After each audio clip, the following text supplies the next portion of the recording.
The World's Worst Parents by David Walliams. Monty Monopolize, the father who kept his boys' toys all for himself.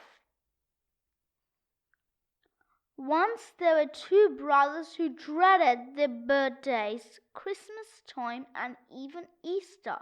Surely all children love receiving presents? No, not these two. Mo and Curly loved those times of the year. The reason was simple.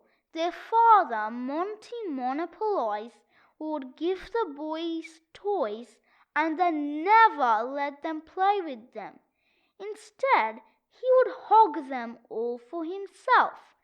A car and racing track set went straight into the garage for Monty to amuse himself with alone. Mo and Curly were not even allowed to look at it, in case they broke it with their eyes. A train set suffered a similar fate. It was kept under lock and key in the attic, and Father had hidden the key. A remote-controlled fighter plane would be taken to the park and only flown by Monty. Although when he crashed into the park keeper, he handed the remote control to his sons, so they had to take the blame. However, Monty's favorite toy in the world was bricko. Bricko is a line of building sets with bricks made of different colored plastic. Monty bought his two sons boxes and boxes of the stuff. "Merry Christmas, chaps," Monty would announce. "Thank you, Father," they would reply, their little eyes lighting up with glee. Then as soon as they had unwrapped it and exclaimed, "Bricko! Brilliant!" the man would snatch it back from them. "Don't you worry, chaps. Father will put this one together for you." With that, he would disappear up to his bedroom and start building. Over the years, Monty had collected every single bricko set. A bricko Queen Victoria, a bricko clog, a bricko jelly, a bricko beard, a bricko gerbil, a bricko mobility scooter, a bricko cactus, a bricko marshmallow, a bricko microwave oven, a bricko poop. Mr. Monopolize was bananas about bricko. He would snap the bricks to one another all day, click, click, click, and all night, click, click, click. If Mo and Curly tried to help snap the bricks together, he would shoo them out of his bedroom. "Be gone! Bricko is only to be played with by grown-ups, not children." Kids love to use bricko to build their own weird and wonderful creations. Not Monty. No, he followed the impossibly long instruction booklets to the absolute letter. Bricko sets had to be built perfectly to plan.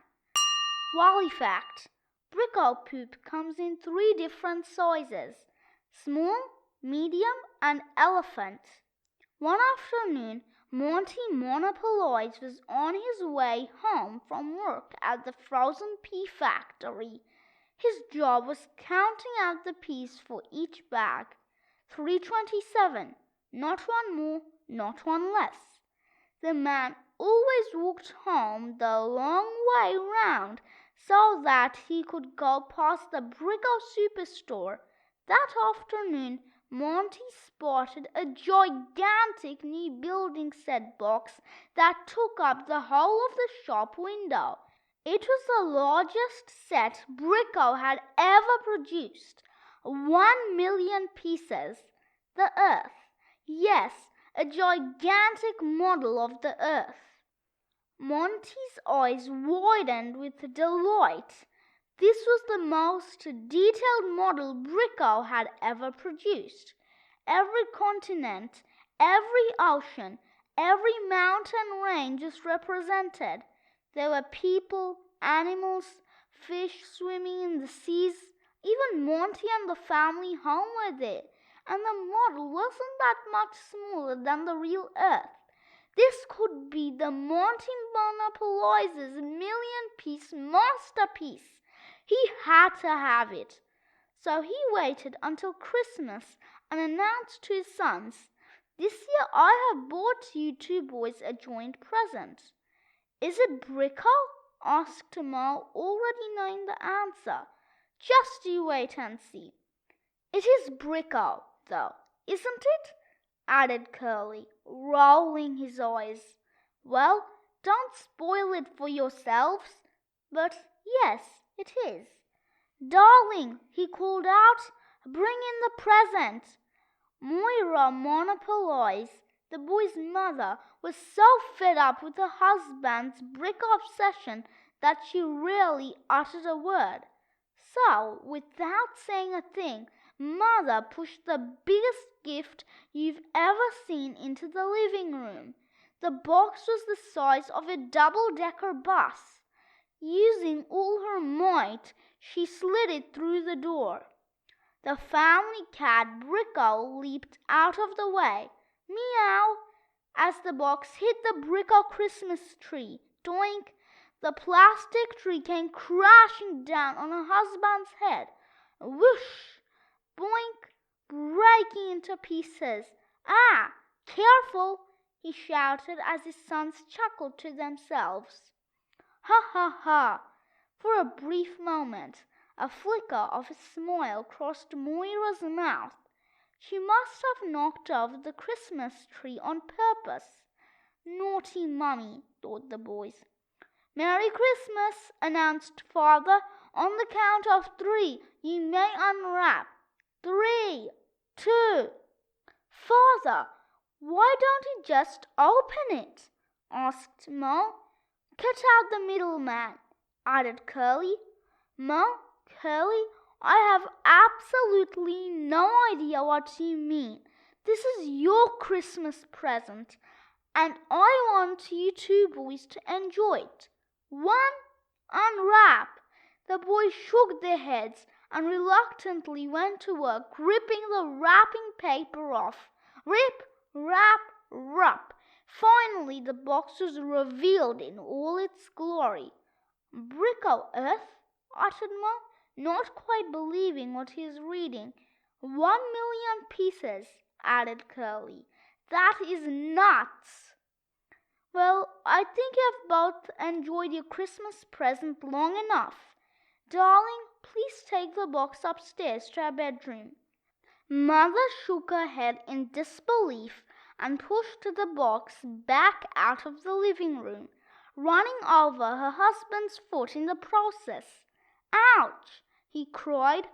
Once again, she smirked to herself. Just then, Ma whispered something in Curly's ear. "What's that?" demanded Father. "Nothing," chirped the boys together.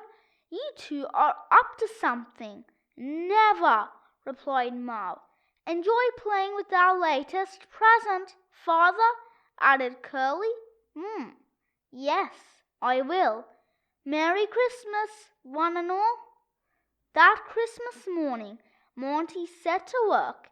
He banned anyone from entering the bedroom, putting up a sign on the door made with bricko bricks that read, "Entry strictly forbidden.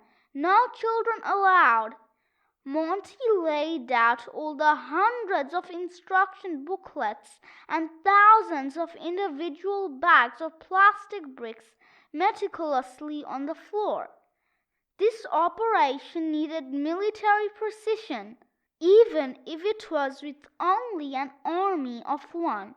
But as soon as they heard their father take his first pee break, the two boys crawled over to his bedroom door.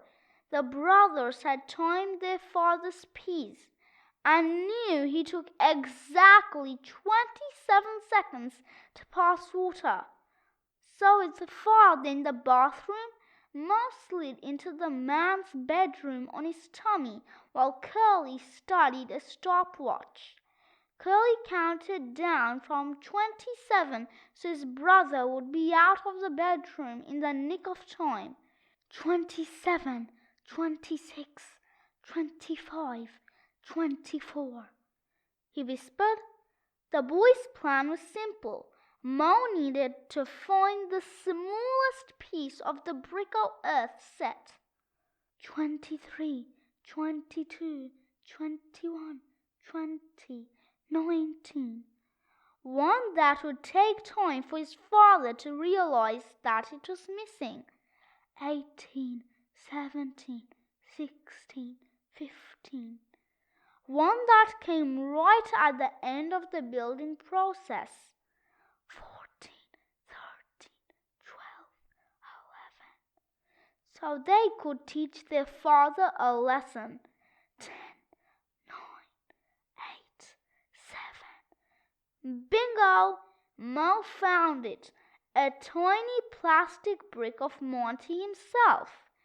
6, 5, 4. Mo slid out of their father's bedroom, just catching his foot on one of the bricko models. 3, 2, 1, hissed Curly. Just then their father returned from his pee. The man noticed that the life-sized bricko model of Queen Victoria was wobbling. He looked around the room with suspicion. Seeing nobody there but him, he shrugged and returned to building that earth. Click, click, click. Night and day, brick after brick was snapped together. Click, click, click. As the model grew and grew, Monty had to knock down walls in the house to accommodate the huge model. Push!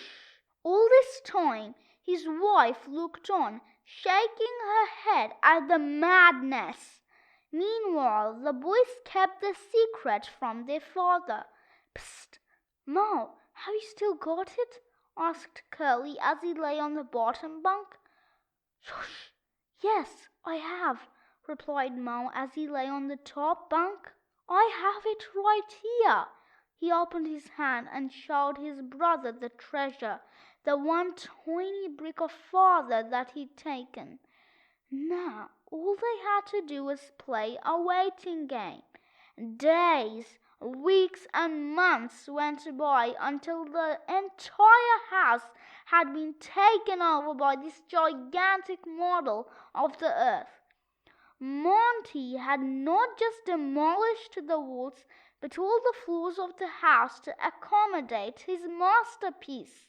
The South Pole was at the very bottom of the house in the cellar, with the North Pole at the very top, poking out of the roof. Now Monty was standing on a very tall ladder on the home straight. Click, click, click. Just a few more bricks to snap together until bricko earth was complete. Click, click, click. It had taken from Christmas Day to Christmas Day, an entire year. The two boys could hardly contain the glee at what was about to come. Click, click. One more piece to go. Me, announced Monty to himself, and then silence. Where is it? No, this can't be. There is a piece missing. He called down to his sons. Have you seen a bricko piece anywhere? No, they chirped together. Mo still had the tiny piece hidden in his sweaty little hand. So, under Monty's orders, the rest of the family began the hunt for the missing bricko piece. Under the rug, Father called out from up his ladder. They checked under the rug. On top of the bookshelf. They checked on top of the bookshelf. Inside the cat. They picked up Bricko the cat and shook her a little. Meow.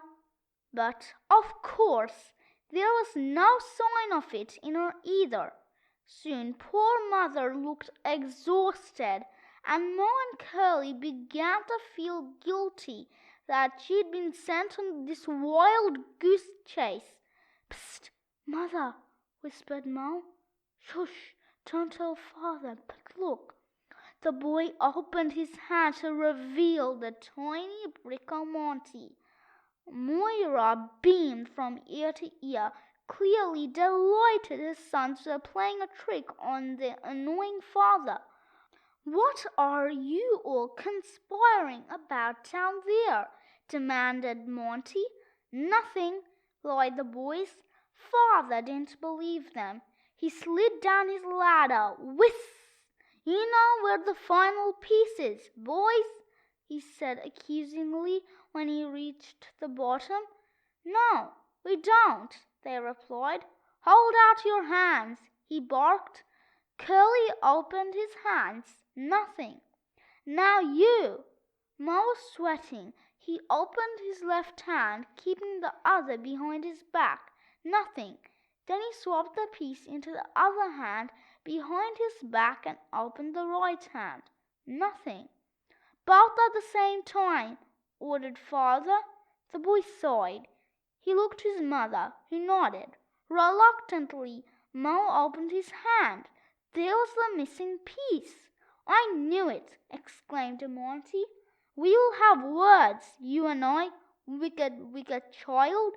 Now I'll finish my masterpiece." Father went to snatch the last piece of plastic, but just before he could, his wife picked it up, popped it in her mouth, and swallowed.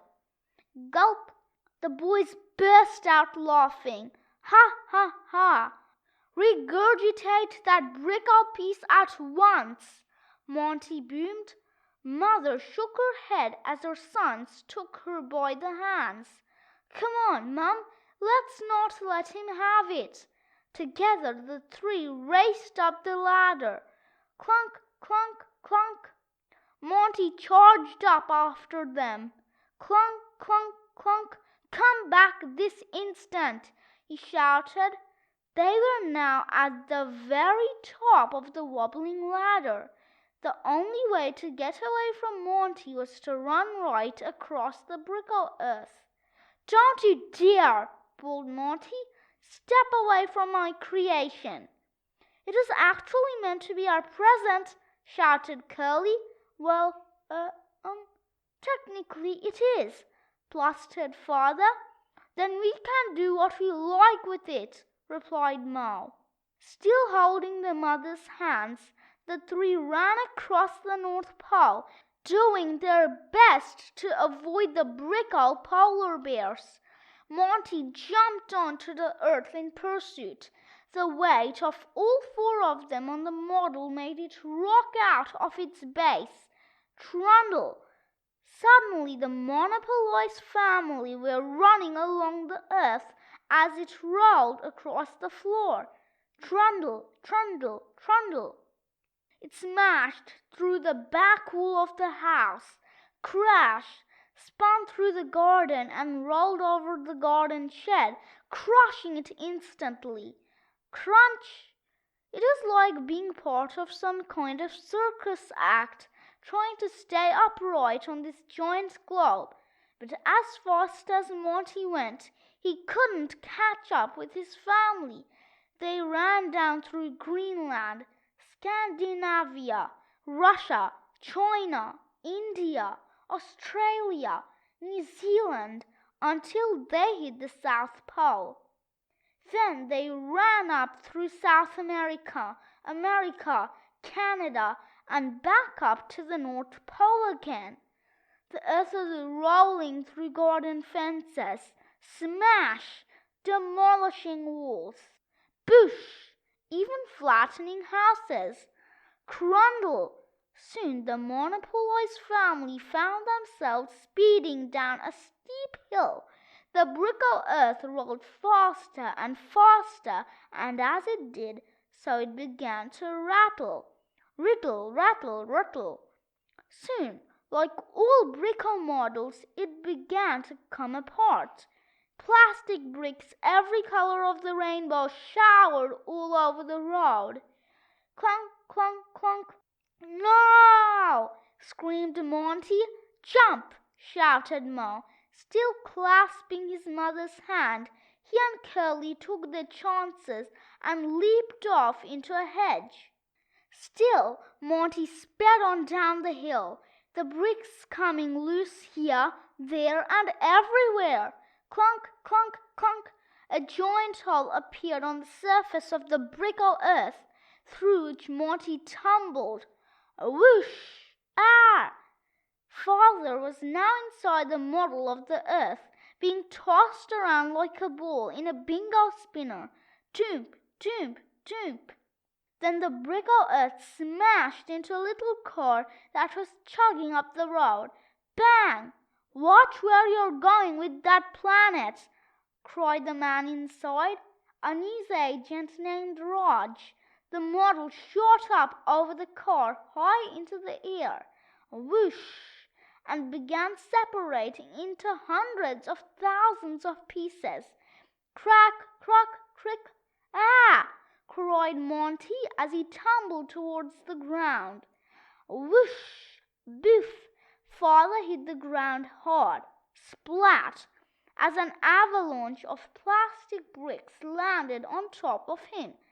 Click, clack, cluck, burying him alive. His family ran over to him. Father! shouted the boys. There was no answer.